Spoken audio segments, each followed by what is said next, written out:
Elle lui dit je pars en stage, il n'est pas dans la situation d'exiger des comptes. Ces circonstances pourraient expliquer le détachement de Patrick Chabert. Mais les policiers veulent l'entendre sur son emploi du temps du 10 juin, car ce jour-là, il ne travaillait pas. Il a déjeuné avec sa femme et sa fille avant de se rendre à un enterrement. 3 jours auparavant, sa grand-mère maternelle est décédée. Et donc, il explique aux enquêteurs qu'il doit aller aux obsèques de sa grand-mère maternelle parce qu'il doit porter le cercueil. À peu près à 1h, ma mère est rentrée du travail. Au bout de 5 minutes, on s'est de suite mis à table. On a mangé tous les trois, tout se passait bien.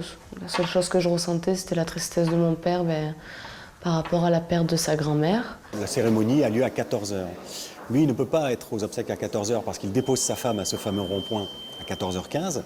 Il lui reste ensuite un trajet à faire entre Fos-sur-Mer et Arles, où se passent les obsèques.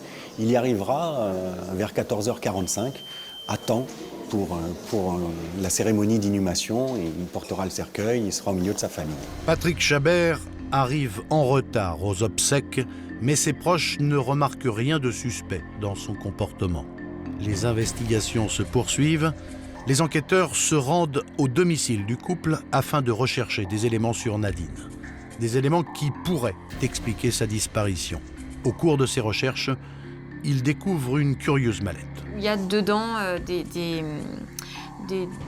des écrits qui sont jugés un petit peu ésotériques et qui vont